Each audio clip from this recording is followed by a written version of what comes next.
Hey guys, I'm Marissa and welcome back to my channel. Today I'm sitting down to share with you guys my birth story, my labor and delivery story. Our son, Peter James, was born May 21st. He is now over 3 weeks old, almost 4 weeks old, which is crazy. Time just seems to be flying by. So I wanted to sit down and share like our entire experience with you guys. We also vlogged the labor and delivery, which I will leave a link to up above. You can check out if you want to watch the vlog, but I also just wanted to sit down and just tell you about the entire experience because it was honestly a really awesome experience and I'd totally do it all over again. But before we get into it, don't forget to subscribe to my channel for more videos. Here on my channel, I am sharing all about my journey into motherhood. This is our first baby, and so I've been documenting the process here on YouTube and plan to share plenty more. So definitely subscribe for more vlogs and all those sorts of good things. So my son Peter is actually not here with me right now, obviously. He's downstairs with my husband because he was just being a little bit fussy, but maybe hopefully he can make an appearance later in the video, but he is super cute. So Peter James Lyda joined our family and we are just over the moon. So I want to start at the beginning of the labor and delivery experience. So first off, my due date was May 23rd, which was a Saturday. And actually a couple weeks up to my due date, I think it was at my like 37-week checkup, I ended up having an ultrasound and it came back that I had really low fluid levels. And that was a major concern from my doctor. And so they were actually almost going to induce me at 38 weeks because of low fluid, but it ended up that I was getting progressively like more fluid, just a little bit more like every week, and so they ended up not having to induce me, which was huge. But at my 39-week appointment, my doctor, because my fluid levels were still like on the low end, they just weren't extremely low, but at my 39-week appointment, my doctor still wanted to induce me like right when I turned 40 weeks, didn't want me to go much past that because of having low fluid levels. So my due date was the 23rd, and so I was scheduled to be induced on the 24th. So when I had my appointment on Monday, and at that appointment I was measuring at 3 centimeters and I think 80% effaced. And so I'd already made a lot of progress up until then, and every single time I'd go in and have like a check, the doctor would always say, oh my gosh, he's super low, he's very, very low. So I was just waiting to see when labor would actually begin. And she also did a membrane sweep at that appointment. So the next couple days go by and I've just had like a couple like minor contractions of just feel a little crampy, maybe get like 3 or 4 of them a day, but nothing major at all. So the night of May 20th, that evening was like bouncing on an exercise ball that we had downstairs, though I was totally expecting that I was just going to go to my induction date. It was so weird because I thought that I was going to be induced like 2 weeks earlier, and then it was just kind of like in this weird limbo of I could get induced, I could go into labor on my own, I could not, like who knows. But at that point I just kind of accepted that I was going to get induced. So I was even supposed to have a test for the virus. I was supposed to go do that a couple days before my induction date. And so I had that scheduled as well. But the night of the 20th, I was laying down to go to sleep at like 10 o'clock.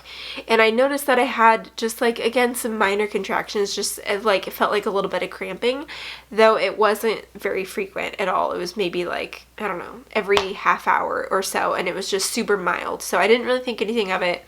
I went to bed that night. Then I woke up at 1 a.m. on the 21st, and I woke up because I was having like cramping and I was uncomfortable. And so I remember I rolled over in bed and all of a sudden felt like a little bit of a gush, and I was like, that was weird. And so I stood up out of bed and felt even more of a gush, and I ran to the bathroom. I have been wearing like a panty liner in my underwear at the end of pregnancy just because I was very sneezy, and being super pregnant and being sneezy wasn't a great combo, so I just always wore like a little bit of a panty liner. So my panty liner was completely filled with, this is maybe gross, but like light pink-ish fluid. And I was like, is this actually my water? Did my water break? Like, what is this actually it? Because it wasn't like a ton, but I also knew that I had low fluid levels, so I was very curious as to what it could be. So then I woke up Jacob, and I came back to our bedroom, and I was like, Jacob, I think my water just broke. And I made him look at it. I was like, is this what you think it could be? And he's like, I don't know.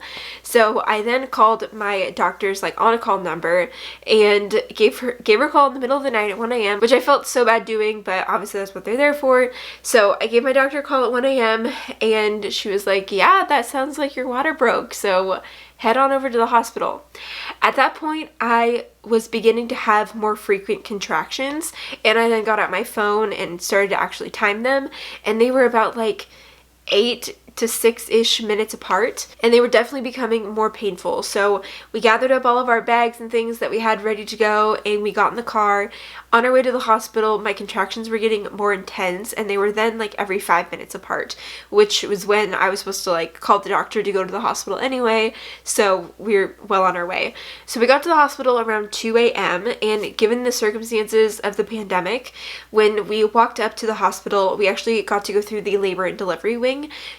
I know that if you show up in the middle of the night, I think normally I would have had to go to the main entrance of the hospital, but because of the pandemic, they had us go straight to the labor and delivery wing. So we walked in, they took our temperature first off and asked if we were experiencing any symptoms, which we were not. They didn't give me a mask at all, but they gave Jacob a mask, and they said that he had to wear it anytime that he wasn't in the room.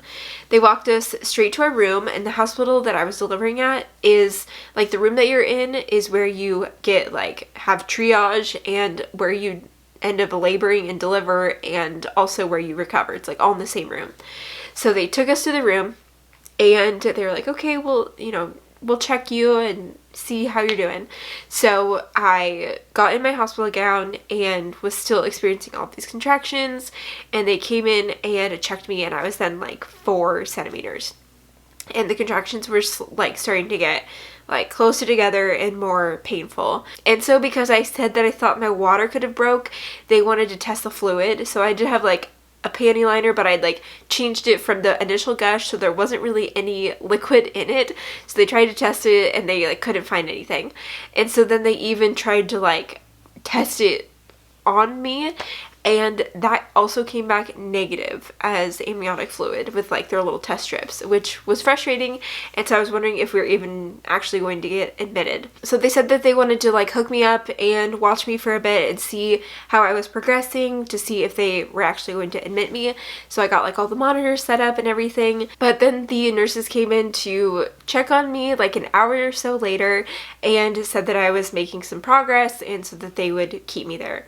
So the one thing that I had just told them, I was like, all I can tell you is that I want to get like an epidural. So as soon as I was admitted, they also came in and did the virus test for me, and it was one of the like the quick response ones, I guess. But it honestly wasn't bad at all. I know that I was expecting to have to take this test going into the hospital, and I've heard like, they shove it up your nose really far. It honestly wasn't a big deal at all. They actually, because this was a different type of test, they didn't have to shove it up my nose like very far at all, and it was totally fine. So they took my test, and then I was just in the hospital to wait and labor. And I told them that I was planning to get an epidural, but didn't just like know exactly when I wanted to get it, just because when you get the epidural, then you have to like be stuck in the bed, and you also can't eat anything, so just trying to figure out like the timing of it all. But basically, as the contractions were getting more painful and they were coming in to check me more, and I was then dilated to, I think, a 6, and it was just getting like pretty uncomfortable.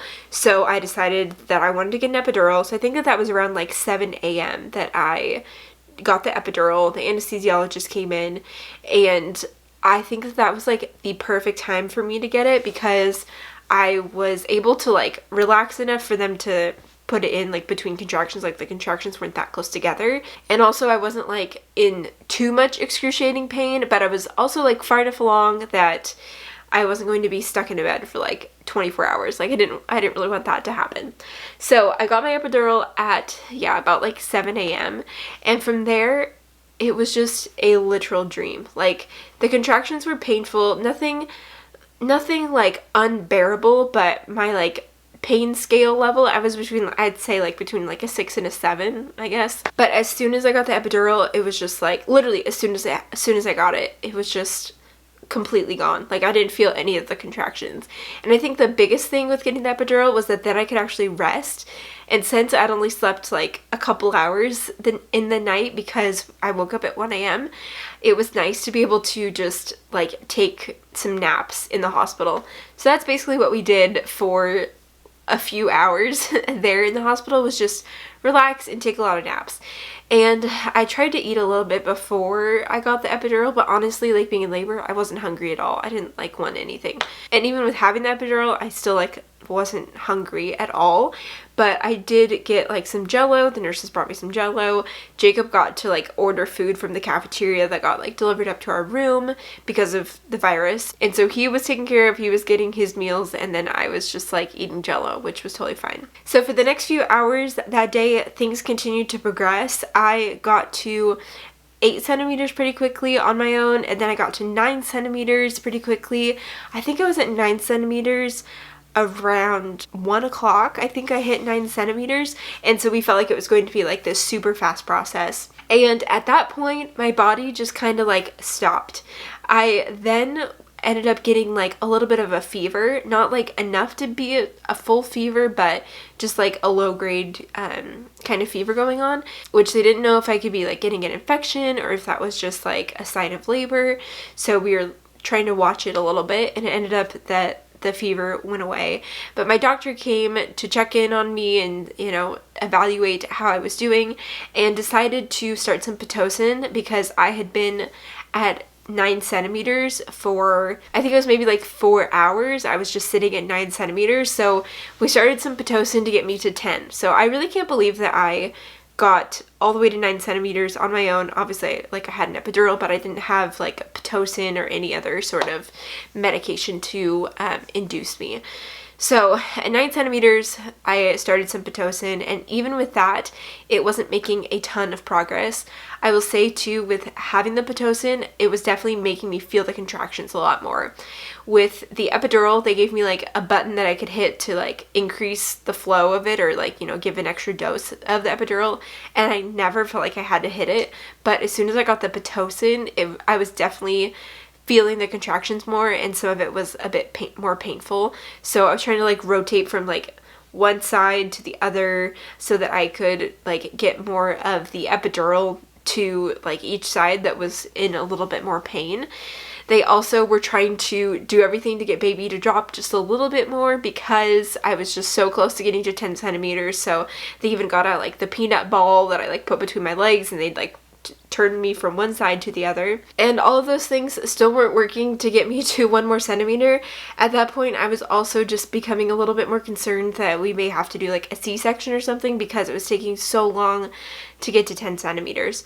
So they then actually had me get on my knees and like turn around in the bed, which every time that like the nurses would come in, they would say that it was crazy how much I was able to move with having the epidural, but I could still like feel my legs just fine and like move my legs totally fine. So I was able to get myself up and like turn around and get on my knees, and doing that, I could really feel like every contraction, like baby getting lower and lower. And so I was in that position for maybe like a half an hour or so, and they came to check on me after that, and I was fully dilated to 10 centimeters. And this was around like 6 o'clock. So my doctor came in and they got out everything, getting ready to push.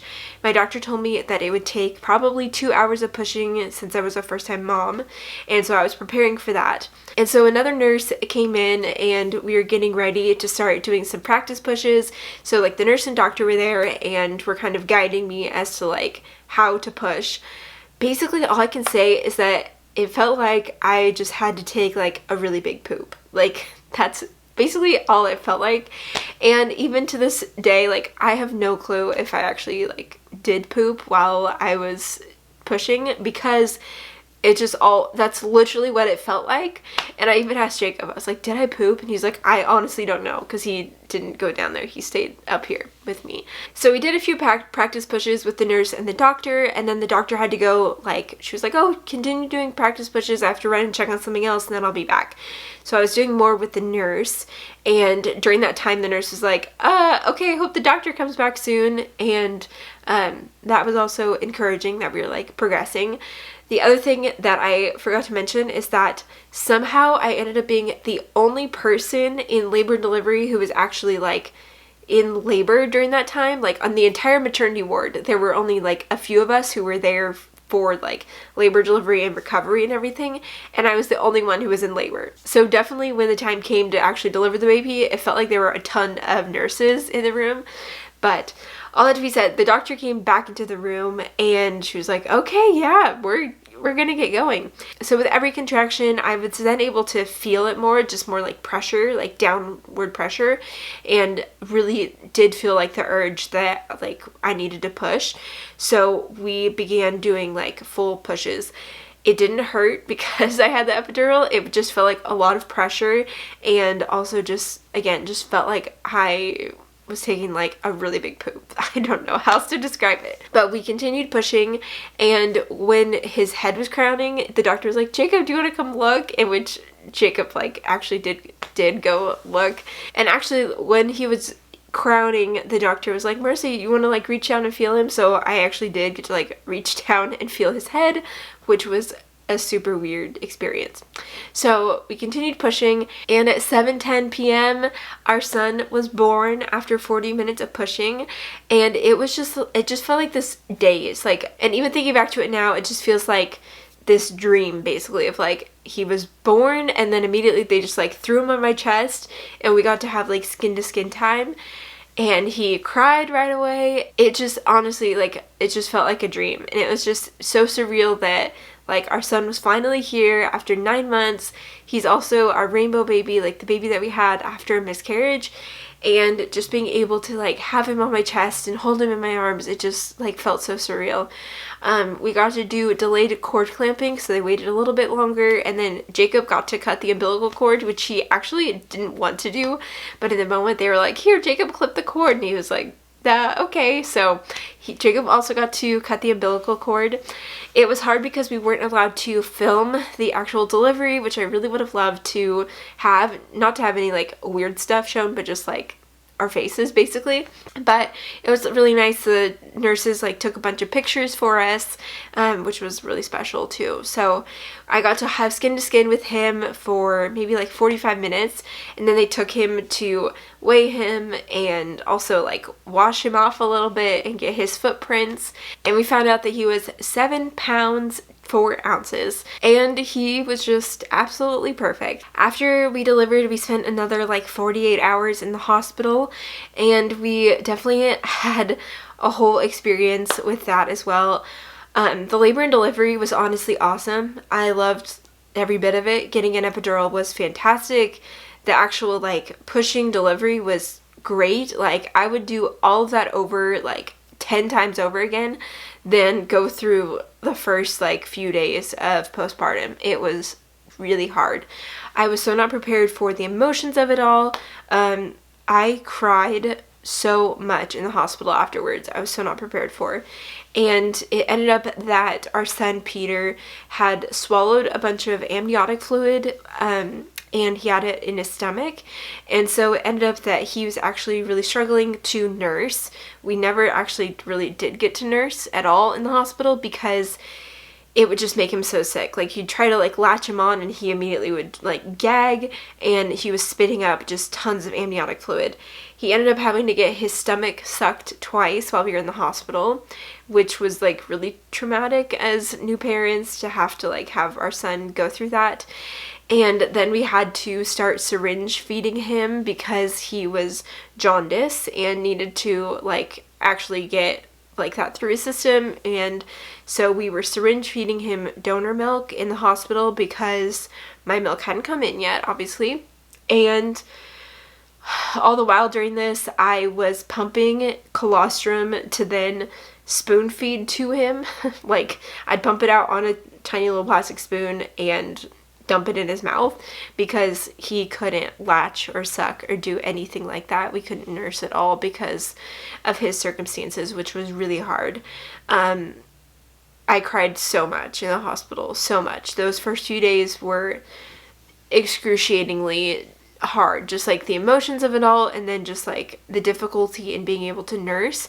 And I didn't know if we'd ever be able to. It was just so emotionally overwhelming.